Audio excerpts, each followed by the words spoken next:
नाज़िन, नवाबशाह में IBA test pass उस्तादनि पघारूं न मिलण ख़िलाफ़ एहतिजाजी मुज़ाहिरो कयो।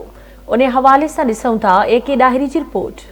नवाबशाह में IBA टेस्ट पास JST ऐं PST उस्तादनि पंहिंजे मुतालबनि जी मनता लाइ हथनि में प्ले कार्ड खणी एहतिजाजी मुज़ाहिरो कयो। उन मौक़े ते मुज़ाहिरीन आवाज़ TV सां ॻाल्हाईंदे चयो त असां जूं पघारूं जारी न थी सघियूं आहिनि, जंहिंजे करे असीं फ़ाक़ा कशी वारी ज़िंदगी गुज़ारण ते मजबूर आहियूं। मां जेको आहे पंहिंजो HST टीचर आहियां HM खोजा गार्डन स्कूल में। जीअं त अॼु असांजे हिन एहतिजाज जो मक़सदु आहे त असांजा जेके दोस्त आहिनि IBA PST ऐं GST टीचर, उन्हनि खे गुज़िरियल 10 महीननि खां वीचारा 10 खां 20 किलोमीटर परे ड्यूटियूं करे रहिया आहिनि, पर उन्हनि खे अञा ताईं पघार जो को बि आसिरो कोन्हे।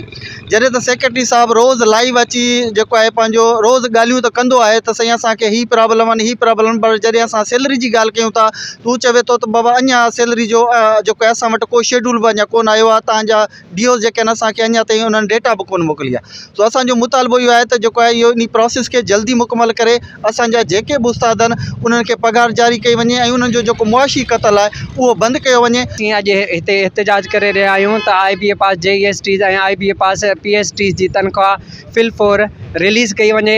असीं सेक्रेटरी एजुकेशन अकबर लेगारी ऐं एजुकेशन मिनिस्टर सरदार शाह खे अपील था कयूं। ख़ासि करे वज़ीर आला शाह साहब साईं सरदार शाह साहब उन्हनि खां पुरज़ोर इहो मुतालबो आहे, इहा अपील बि आहे त जेको तव्हांजो ख्वाबु आहे क्वालिटी एजुकेशन जो, उनजो हिकिड़ो वॾो पहलू इहो बि आहे त वक़्तु सर जेको आहे पघार रिलीज़ कई वञे। जेके बि असांजा JSTs ऐं PSTs दोस्त 6-8 महीननि खां बिना कंहिं मुआवज़े जे बिना कंहिं पघार जे पंहिंजा फ़र्ज़ जेको आहे सर अंजाम ॾेई रहिया आहिनि। असांजो सिर्फ़ु हींअर हिकिड़ो ई जेको एजेंडा आहे 1 यूनिट एजेंडा आहे फ़िलहाल त असांखे सिर्फ़ु पंहिंजी सैलरी जेका आहे उहा ॾिनी वञे। अपील आहे साईं अकबर लगारी साहब खे, साईं सरदार शाह साहब खे त जेतिरो जल्दी थी सघे सैलरीज़ बहाल कनि ऐं जेको नओं साल अचे पियो त असांखे एज़ ए गिफ्ट असांखे जो आहे सैलरी रिलीज़ कनि ऐं जेको जीअं असांजो मुआशी जेको असांजो मसइलो आहे उहो हल थी वञे। मुज़ाहिरीन पारां पीपल्स पार्टी जे चेयरमैन बिलावल भुट्टो ज़रदारी, वज़ीर आला सिंध सैयद मुराद अली शाह, वज़ीर तालीम ऐं सेक्रेटरी तालीम समेत वसवारनि खां घुर कई त असांजा जाइज़ मुतालबा फौरी तौरु हल करे